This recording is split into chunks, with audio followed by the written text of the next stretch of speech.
Oh, well.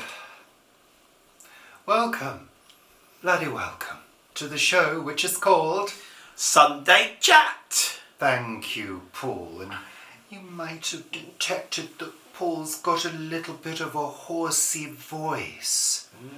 All sexy and... what's the word? Sexy and, what is it? What's the word? Not sultry. Gravelly. Gravelly. Gravelly. Gravelly. Yes, Paul's had a little bit of a virus. Paul, can you go on? I can go on. Are you sure? I am sure. Oh, good. Welcome, welcome. He's got bare feet. They're cold. No. Show them. No. Show them. No. No. It's got bare feet. I don't do feet. Oh. They're cold though. They are cold. It's not so warm at No. the moment. I've is got it? socks on. You have because... Yeah. Anywho. I was feeling quite chilled. Not chilled, chilly last night when I went to bed. Yeah. Yeah, I mean, you know, let's kick off with Rich and Paul's weather report. Why not? Let's change things up. No, Or not. Not really. Not. So it has got cooler. Yeah. We had yeah. 30 degrees in the week, Mm-hmm. and the temperature has dropped. Yeah, I think significantly it's dropped at night, isn't it? Because where we were around 15, 16 degrees at night, it's really come down to about 9, 10 again. Well, I think what happened is a breeze came in, didn't it, the other day? A breeze came in and blew away the heat. Like that, yeah.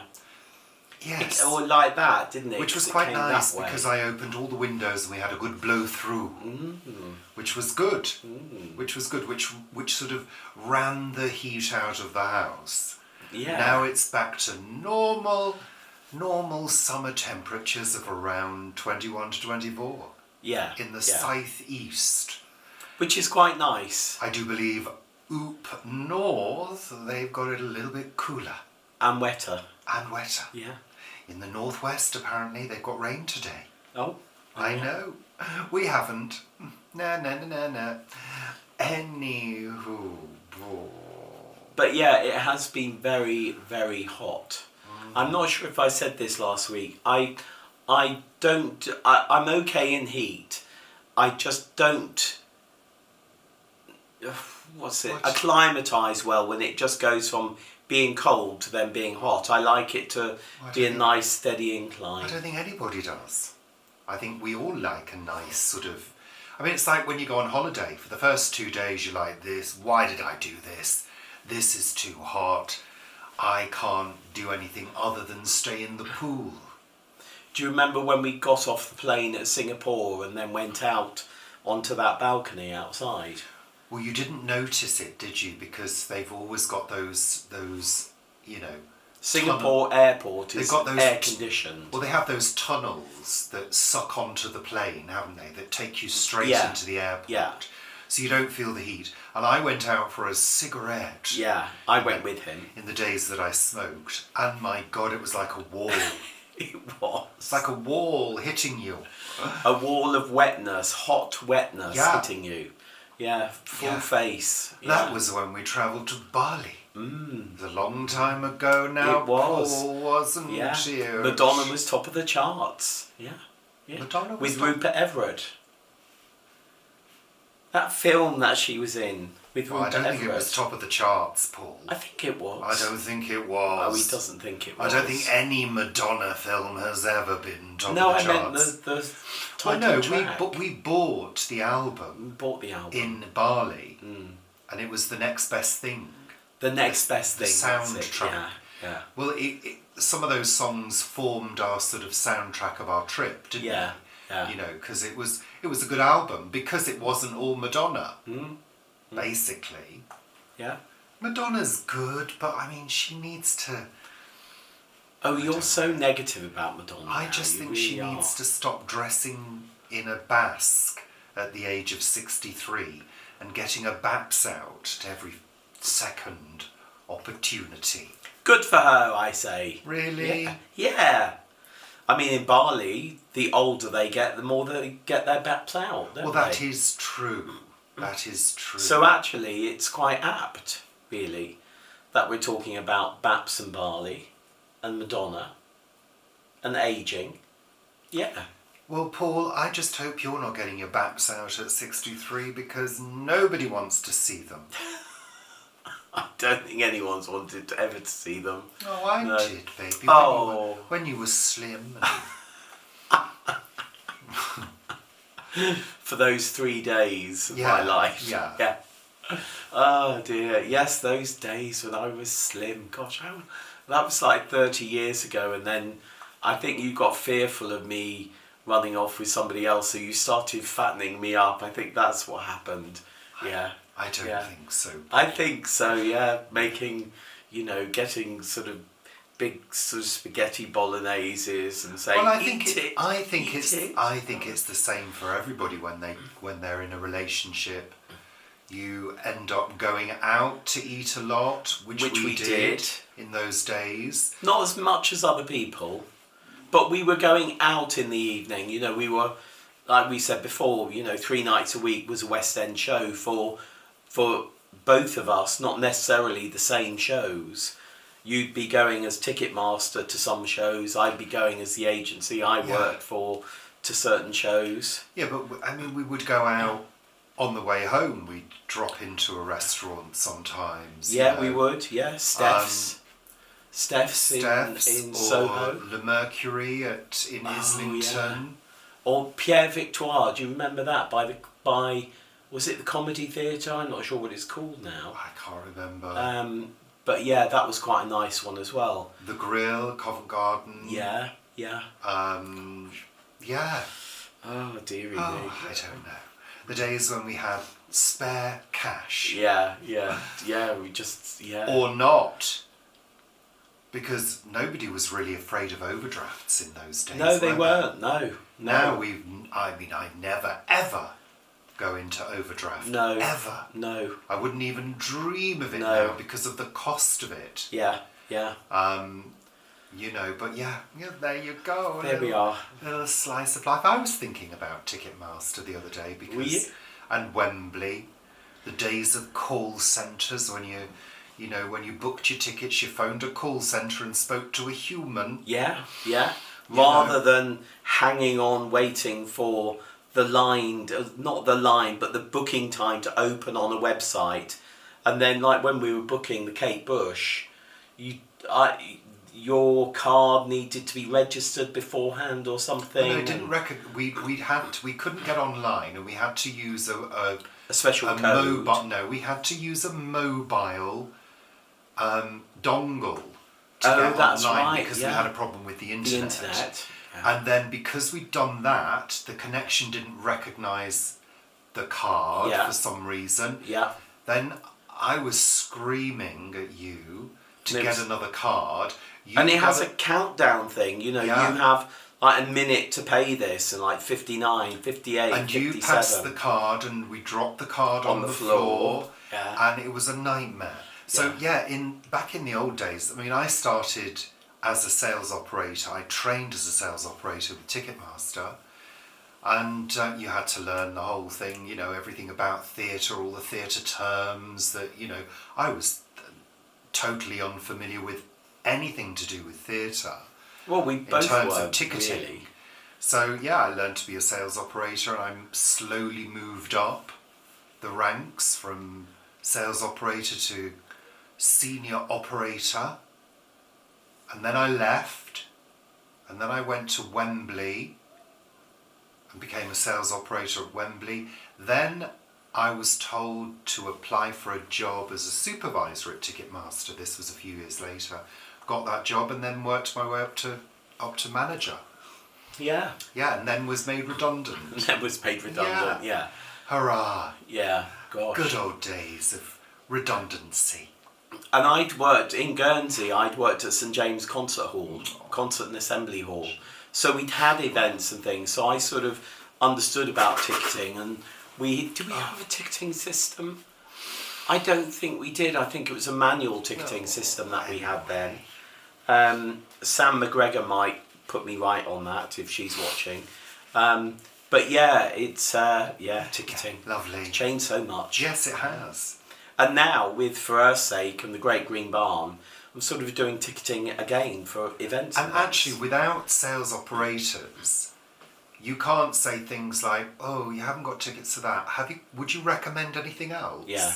Because that was your job, to recommend other shows and to sell packages like meal packages, car parking spaces, in the days when you could easily drive into the West End and park your car in an NCP and go for a meal after the show or before the show. God used to do packages, and theatre meal parking, theatre meal and a travel pass for the underground for those people who maybe lived outside of London and didn't have a travel pass for the centre of London. Yeah, gosh, I don't know. So anyway, back to now. Yes. 2024. Oh dear. Yeah. What a year. Yeah. It's been okay, actually, the year in reflection. This year's been okay. Really. What, for the two of us? Just in general. We've had no pandemics, no family deaths so far. No, there's lots of wars going on, there's lots of genocide going on. I was talking about personally. That's what I was saying. Are you talking about the two of us? Generally. The two of us. Us. It's been okay. Yeah. Good. There we are. Lovely, Paul. So this week we got Ite and a Bite to Kew Gardens and also the Chilterns. And if you'd like to see more on that, go to Instagram, Facebook, or our Facebook group, Planet Vegetaria. If you want to join, you need to answer the questions. Yes, if you don't answer the questions, the computer says no straight away. Yeah. Bye. Yeah. See ya. Wouldn't want to be ya. So do answer the questions if you want to join Planet Vegetaria. Do. Yeah. And you can also watch my daily vlogs. Yes. And Paul's daily vlogs. And my week at the plot, which will be up actually week at the plot next week is going to be in 3 sections. So, which is quite unusual now for me because I try and keep it to about 30 to 40 minutes. But because of the things that we did and what we did at Kew Gardens and going out and about, it's in 3 parts next week. Oh, good. Yummy. You'll look forward to watching those, won't you? Forward to... I always watch your week at the plot, Paul. Yeah. I don't watch your daily vlogs. I've got you. I hear them sometimes. I've got you here. You tell me what's going on. Though somebody did say to me a couple of weeks ago, "Oh, how's this?" And I went, I can't remember what it was. And I went, "Sorry, I don't know." Oh, Richard was talking in his daily vlogs about this. I went, "Oh, was he?" Yeah. I couldn't answer the question. Yeah. Good. Paul, you had an event at For Earth's Sake. Yeah. Didn't you, on Sunday? We did. We had Midsummer Revels with Revels. I love that word. The chocolates. Oh yeah, are they? Revels. They're crusty, aren't they? With chocolate in the middle, aren't they? Revels. Yeah, aren't they? Revels there were different Revels in a packet. It was different centres. Revels, weren't they? Were they? Did they have a crusty outside? No. Oh. No, I don't know. I do know them. I don't want any of my chocolate to have a crusty outside, thank you very much. Disgusting. No, Revels. You had orange, there was a Maltesery one, there was like a chocolate one, there was a coffee one, I think. Revels. Yeah, I know the packet. I don't think we were big Revels people in our family. You missed out. You missed out, Paul. So carry on, Midsummer Revels. Yeah, it was lovely. So we had Hook Eagle Morris Company back, and they did Morris dancing in the Heritage Orchard.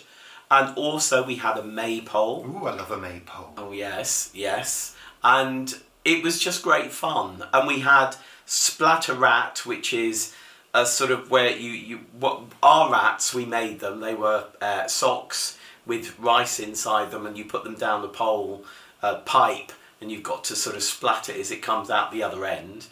And we were also going to do explode, which we didn't really know what it was. And when it arrived, we realised that you put an egg on top of this sort of big hat, metal hat, and then you throw a ball at it, and you win if the egg breaks and goes gooey That's everywhere. a bit of a waste of food. Well, that's exactly what we said. We went, oh, we're not going to do that. No, that's a waste of food. Yeah. So what we did, instead of explode, we had a little sort of tall wooden pyramid, if you like, with a narrow base and a pointy top. And you had to throw the ball and hit it off. And that was quite difficult because it was quite narrow. It's interesting, isn't it? Because they were just fun. They weren't any prizes, and you didn't have to pay for the day either. There were refreshments that you could buy and things, but it was just a free fun afternoon. But it's interesting, isn't it? Because you have to think twice about things now. Yeah. It's like in the 70s, at the sports day at school, there would be the egg and spoon race. Yeah. Something to do with potatoes. Potato and spoon race? I don't know. I don't know.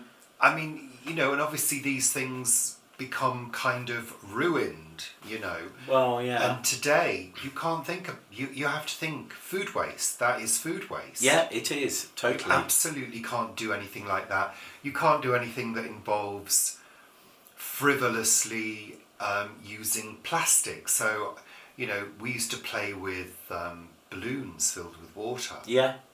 I mean, balloons are my pet hate anyway, especially helium balloons. Yeah. Do you realise that helium is a finite resource? Yes, I do. It's a finite resource, and helium is used in scientific applications. Medical applications.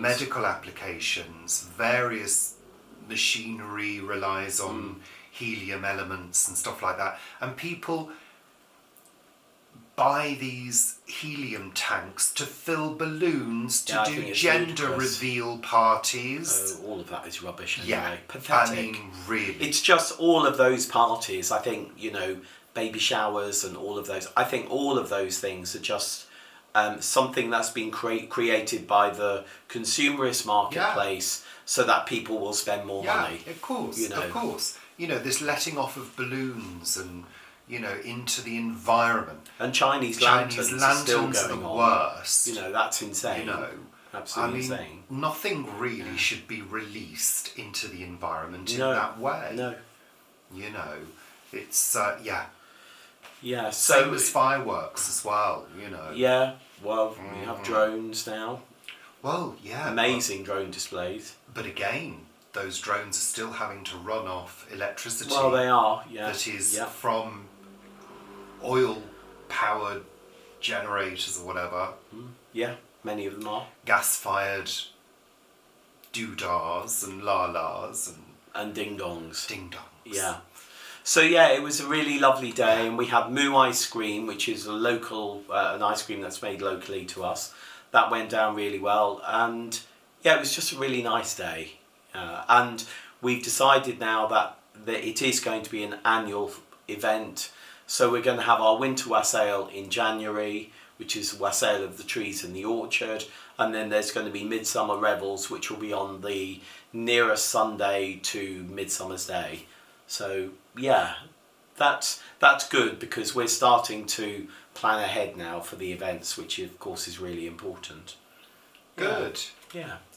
Lovely. So, it's time. Oh, yay! Where is your book? Oh no. Where's the book? Where is the book? Have you put it somewhere else? He's put it somewhere else. You moved it in here. Oh, did I move it in there? Did you move it in here because you thought I was too ill to get up? Thought I got away with that.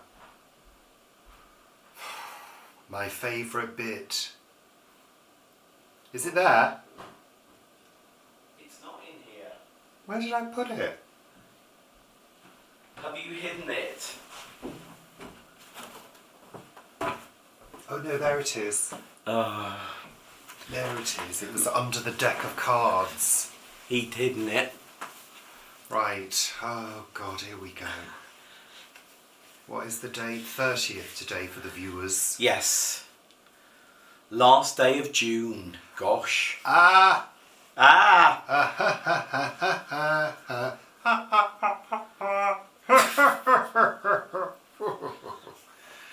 I know this one. Oh, good. Scytherism. Oh, that's the noise, the wind through trees. So it's spelt P-S-I-T-H-U-R-I-S-M. Scytherism. The British physicist Lord Rayleigh, who died on this day in 1919, counted among his achievements the discovery of what he called whispering gallery waves, sound waves that can travel along a concave surface and so create the famous effect of the whispering gallery under the dome in St. Paul's Cathedral, Oh, yes. where the quietest whisper can be heard from the opposite side. If you experience this effect, you may say that you are hearing Scytherism, a poetic word for whispering. Oh. It comes straight from the Greek word Scytherisma, itself no doubt onomatopoeic, which was introduced to Anglophone readers by the Romantic writer Leigh Hunt, then speaking of the Greek pastoral poetry. The Greek word for rustling, or rather whispering, Cytherismia, is much admired.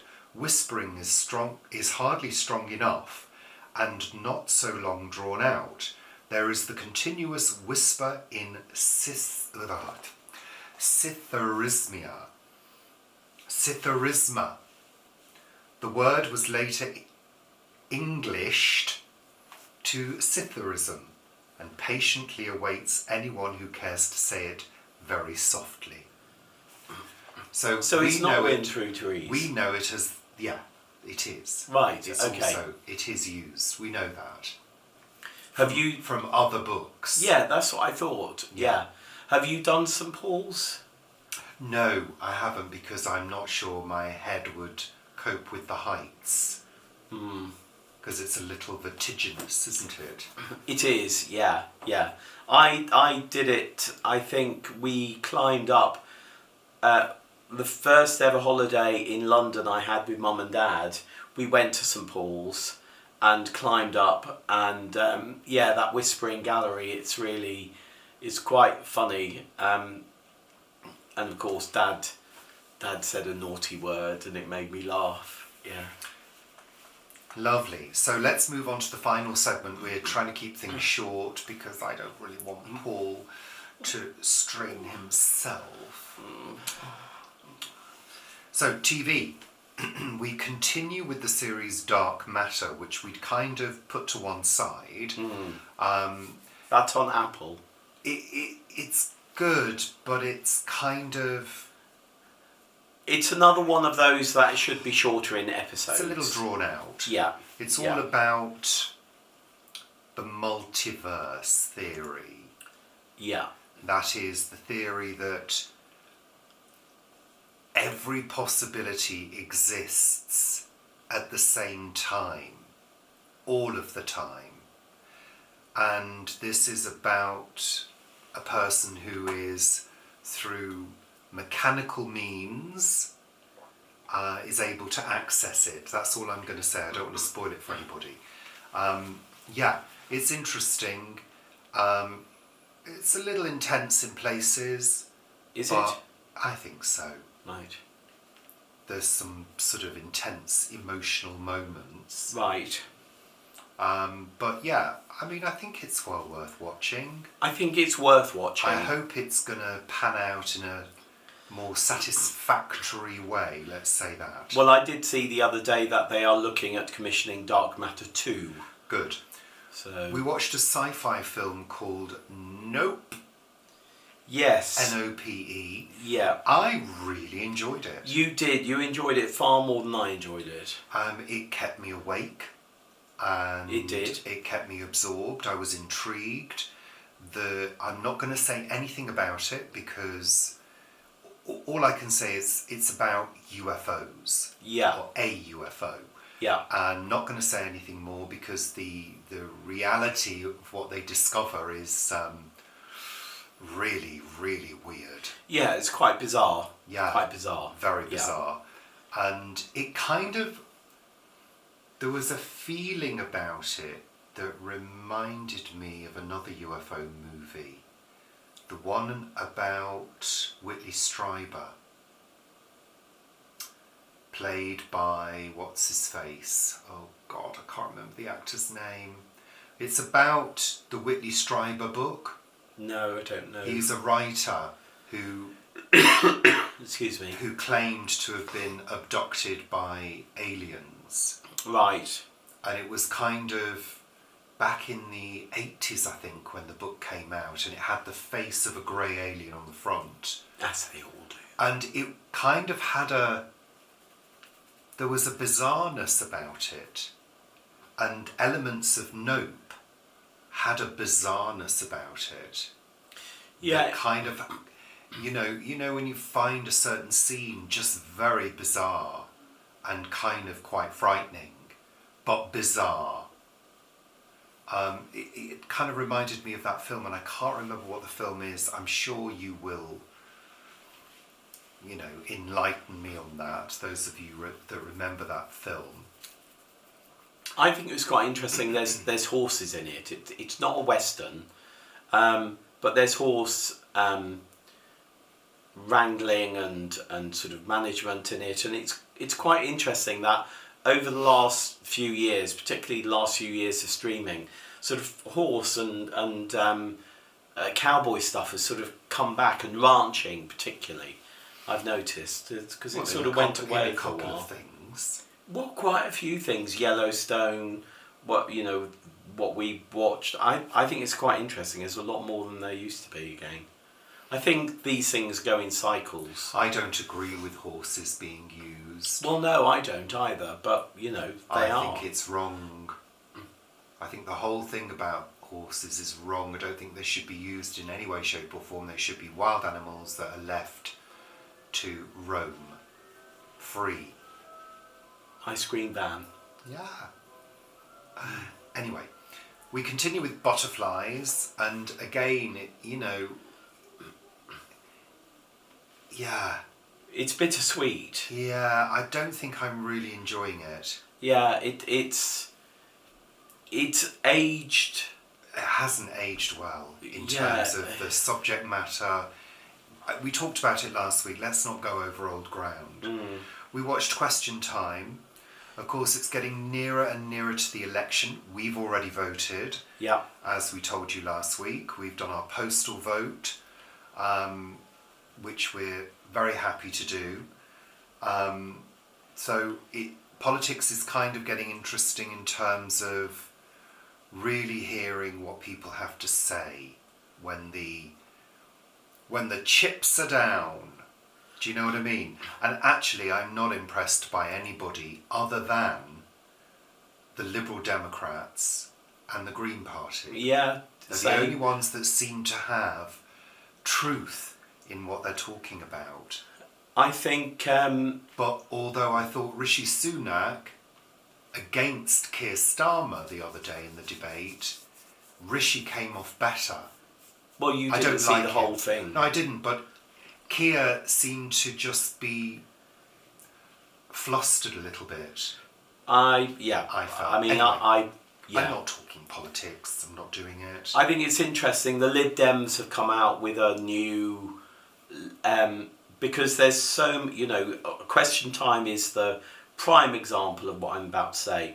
When politicians get asked a question, they don't answer it, Never. but they answer around it, And even when they get challenged by Fiona Bruce on Question Time or whatever, saying no, the lady in the audience is asking this question, so is it yes or no? And they blah blah blah. Yeah. Don't do that. Don't do that. I might have to be longer. And I've noticed that Lib Dems, I noticed this when I was listening to Radio 4 the other day, when they're being asked questions now, they're saying, let me answer that directly, and actually giving a direct answer, which I think is interesting. Yeah, good. We also watched another UFO thing, and I can't remember what it was called. Oh yeah, that was rubbish. Yeah. I really enjoyed it. It was rubbish. I love trashy programs to do with aliens and UFOs. I love them. The trashier, the better. It looked as though it had been filmed on a sort of 2005 mobile phone camera through a gauze. I mean, it was. But the story was interesting. I didn't know whether that person was a he or a she or whatever. Well, does it matter? Well, no, but I was trying to understand. So I read my book. We continue with Pie in the Sky. Oh, love Pie in the Sky. Which we continue to enjoy. We will be starting a new series called Supercell on Netflix. Yeah. Pardon me. Don't know where that came from. We're going to watch it. One of our plot holders is doing the PR on it for Netflix. And he said that he thought it was a good, it's a time travel thing. So he knows we like time travel. So yeah, he has suggested we watch it. So. Well, we'll certainly let him know if we think it's any good. You will, won't you? I certainly will. He certainly will. I do like to give feedback. He does, yeah. Good. Yeah. He's also done the, what's it? Is it Beverly Hill Cops? New Beverly Hill Cops or something with the guy from it. Anyway. He's done that. So that's it for this week's Sunday Chat. Sunday Chat! It's a short one this week. Said the actress to the bishop. Yes. Yeah. So, unlike A Week at the Plot, which is a long... Unlike my vlogs, which are also very long. Long. Sorry, not sorry. Long. You're alright. Shush now, you're delirious. Long. You're delirious. Thank you for watching. Thank you for following us. And we... Thank you to Coffee members. Thank you very much. Thank you to everybody... Ever in the whole world and you. Outside in the universe. We're saying goodbye now. And everybody say goodbye, beyond Paul. the universe. And parallel universes I'm as gonna well. hit you in a minute with this book. All of that. Shh. Thank you. Goodbye. Shh. Goodbye. Say goodbye. Bye.